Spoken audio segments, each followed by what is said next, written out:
शुरू से मतलब ऐसा सेट कर दिया गया है दिमाग में कि बायो तो आसान है, बायो तो सबसे बन ही जाती है। पहले टू द पॉइंट क्वेश्चन आता था, अब ऐसा नहीं है। मुझे तो यही लगता था ना कि जो मतलब नीट दे रहे हैं उनकी बायो बहुत ज़्यादा स्ट्रॉन्ग, लाइक हम सिर्फ एनसीईआरटी पढ़ लेंगे बट हमें कैसे पता चलेगा कि कौन सी लाइन से कैसे मतलब क्वेश्चन बनाए जा सकते हैं। तो ये बात है लास्ट ईयर मई की, जब मैं कोटा गया था। मतलब मैं 12th पास करते ही कोटा गया था, उसके पहले मेरी नीट की कोई प्रिपरेशन नहीं हुई थी, तो मैं फर्स्ट टाइम नीट के लिए प्रिपेयर कर रहा था।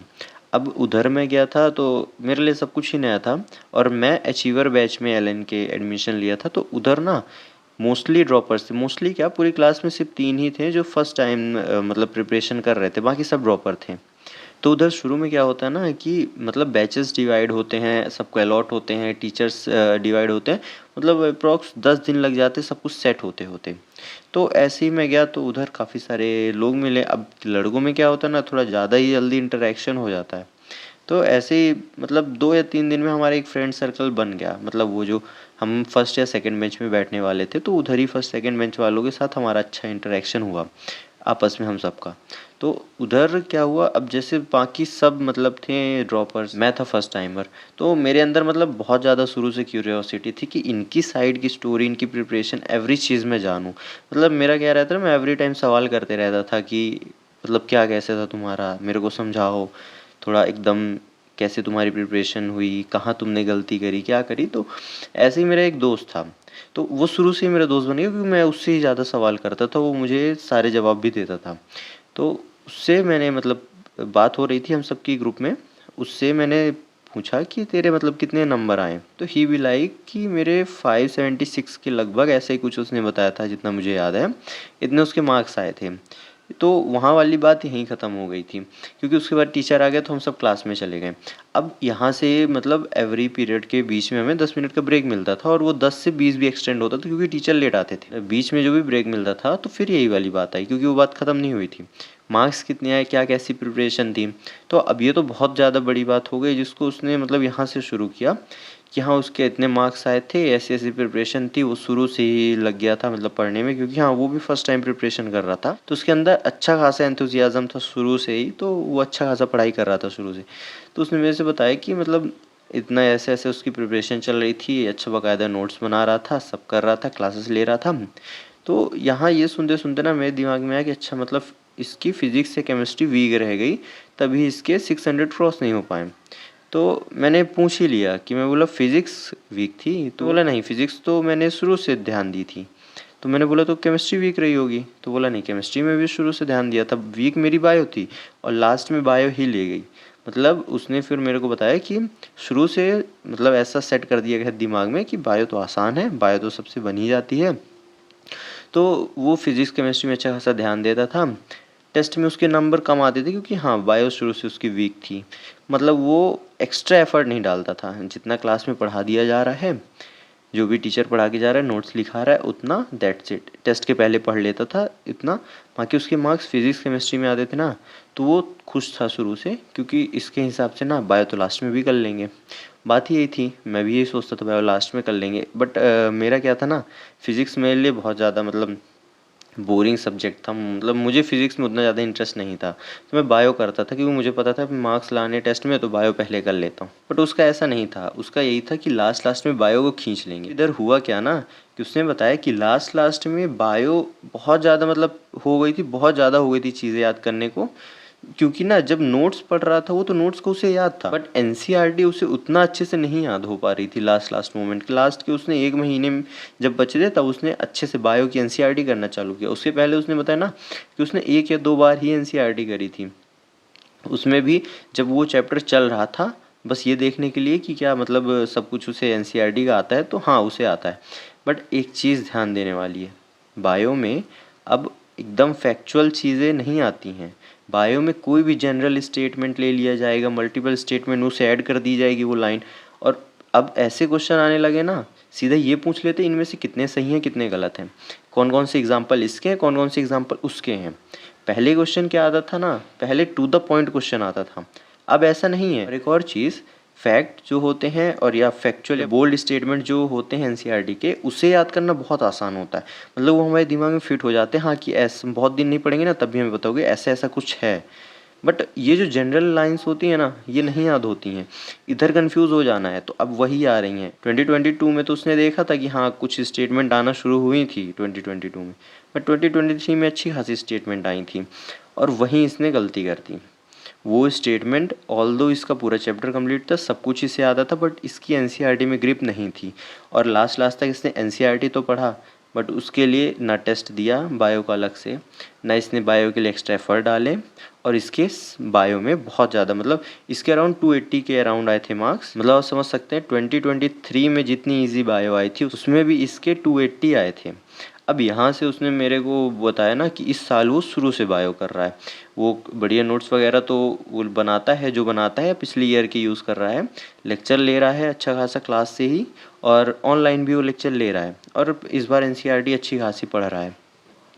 मैंने बोला चलो ठीक है, ये मतलब मेरे को काफ़ी ज़्यादा शॉकिंग लगा क्योंकि मुझे तो यही लगता था ना कि जो मतलब नीट दे रहे हैं उनकी बायो बहुत ज़्यादा स्ट्रॉन्ग है और ख़ास करके इस क्लास में जितने बैठे हैं ये सब की बायो बहुत ज़्यादा स्ट्रॉन्ग है।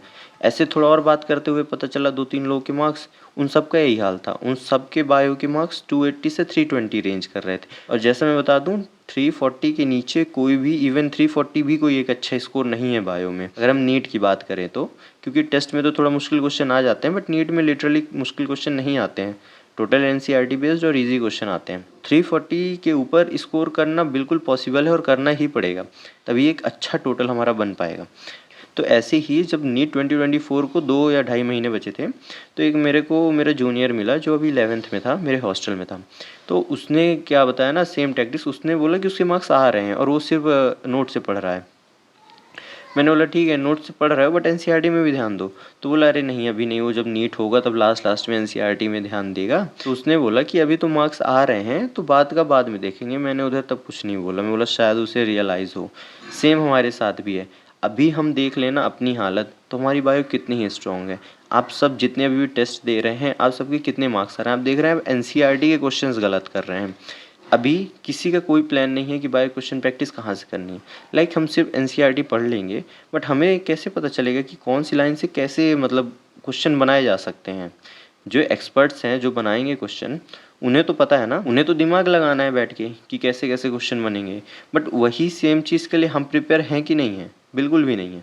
मतलब मोस्ट ऑफ द केस मैंने कमेंट सेक्शन में भी देखें तो बायो में किसी के एस 320 प्लस नहीं आ रहे हैं इतना ज़्यादा, सबके 320 से कम ही आ रहे हैं और एलएन का या किसी का भी जो भी टेस्ट चल रहा है वो मतलब मोस्टली या 99% एनसीईआरटी बेस्ड ही है। अब इसके लिए हम क्या करते हैं ना, हमको लगता है कि बायो के लिए बस एनसीईआरटी कर लें या बायो को बस चैप्टर एक बार रीड कर लेंगे टेस्ट से पहले बस बन जाएगा। एक स्टेटमेंट आप सबने सुनी होगी ना कि हमें एग्ज़ाम के लिए प्रिपेयर करना है, हमें पीएचडी नहीं करनी है, बट एक्चुअल में हमें बायो की एनसीईआरटी में पीएचडी करनी है। अब बायो में स्ट्रॉन्ग होना सिर्फ बायो का इफेक्ट नहीं करेगा, आप खुद समझिए। लेट सपोज अगर हम बायो को स्ट्रॉन्ग नहीं करते हैं तो बायो करने में हमें 1 घंटे तक लग जाएंगे, 1 घंटे से ज़्यादा भी लग जाएंगे, वही टाइम हम अपने फिजिक्स और फिजिकल के लिए बचा सकते थे बट हम नहीं बचा पाए। बायो स्ट्रॉन्ग होगी एक कॉन्फिडेंस आएगा क्योंकि मोस्ट ऑफ द लोग सबसे पहले बायो अटेम्प्ट करते हैं। एक और चीज़ अभी जैसे कि 1.5 महीने के लगभग का टाइम बच रहा है नीट के लिए और यहाँ से अगर हम देखें ना कि हमने कितना प्लान बनाया है बायो के लिए, तो बायो के लिए ना के बराबर प्लान है, सब लगे हैं मतलब सिलेबस करने में, ये कंप्लीट नहीं वो कंप्लीट, और एक्चुअल में अगर हम देखें ना तो बायो को बहुत ज़्यादा टाइम नहीं चाहिए। अगर हम डेली 1 या 2 चैप्टर पढ़ रहे हैं और बायो का कोई भी रैंडम टेस्ट दे रहे हैं, लाइक हमें सिर्फ बायो के टेस्ट नहीं मिल रहे हैं तो हम कोई भी टेस्ट का सिर्फ बायो वाला पार्ट दे सकते हैं, हमको उधर अच्छे से अच्छे क्वेश्चन मिलेंगे और वो सारे क्वेश्चन मिलेंगे ना वो सारी लाइन से जो हमें भूलती हैं।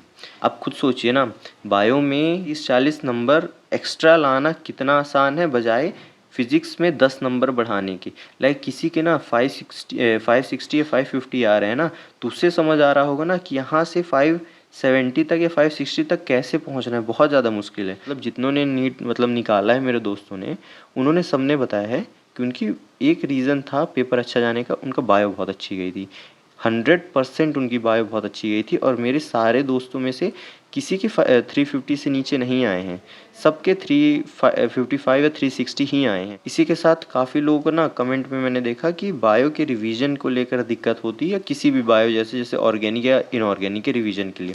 तो एक चीज़ समझिए, हम कोई भी चीज़ हमें नहीं आती ना, या लेट सपोज हम कोई एक बायो का चैप्टर उठाते हैं, मॉलिक्यूलर इनहेरिटेंस, हम उसको एक बार बहुत अच्छे से पढ़ें, हमको एक एक लाइन समझ में आ गई, बट क्या एक बार पढ़ना इनफ है? बिल्कुल भी नहीं है। फ्रिक्वेंटली पढ़ना पड़ेगा, रिवीजन करना पड़ेगा, ताकि वो हमारे दिमाग में सेट हो जाए। एक बार पढ़ने से कभी चीज़ें नहीं सेट होती। क्या आप लेक्चर ले लेते हो आपको सब कुछ याद हो जाता है? बिल्कुल भी नहीं। जो भी हमें पढ़ना है, याद करना है ना, उसे फ्रिक्वेंट रिवाइज करो। लेट्स सपोज मैंने आज एक चैप्टर पढ़ा, उसका पहला रिवीजन मैं कल ही कर लूँगा, उसके बाद मैं अगले दिन फिर करूँगा, फिर 2-3 दिन गैप में उसको फिर रिवाइज़ करूँगा। ऐसा नहीं कि एवरी टाइम वो पहले जितना ही टाइम लेगा। आज अगर वो चीज़ 2 घंटे ली है, तो कल 1.5 घंटे लेगी और उसके बाद 1 घंटे से भी कम में हो जाएगी। ऐसा ही है, एक बार ही इन्वेस्ट करना है आपको टाइम, जो भी पढ़ना अच्छे से पढ़ना और फ्रीक्वेंट रिवीजन करना है। कोई भी एग्जाम्पल याद नहीं हो रहे हैं, आज पढ़िए, कल फिर पढ़िए, परसों फिर पढ़िए। कितना टाइम लगना है? मॉर्फो के काफ़ी लोगों को एग्जाम्पल याद नहीं होते, मुझे खुद भी नहीं होते थे। प्लांट किंगडम, बायोलॉजिकल क्लासिफिकेशन, मैं क्या करता हूँ ना कि उन्हें फ्रीक्वेंट रिवाइज करता हूँ। आज मैंने पढ़ा, मुश्किल से 5 मिनट लगते हैं पूरे एग्जाम्पल एक बार देखने या पढ़ने में, ज़्यादा से ज़्यादा 10 मिनट। आज मैंने उन्हें पढ़ा, कल फिर पढ़ लिया, ऐसे रेगुलर पढ़ा। तो आज के वीडियो के लिए इतना ही। आपको कोई और भी डाउट हो तो प्लीज़ कमेंट करके बताएं, और प्लीज़ आप कोशिश करें आप मेल ना करें, क्योंकि उसमें रिप्लाई करना पॉसिबल नहीं है। तो आप जो भी आपके डाउट है, आपको मतलब हेल्प चाहिए किसी भी टाइप की, आप कमेंट करिए, मैं प्रॉपर उसका रिप्लाई करूँगा। Thank you.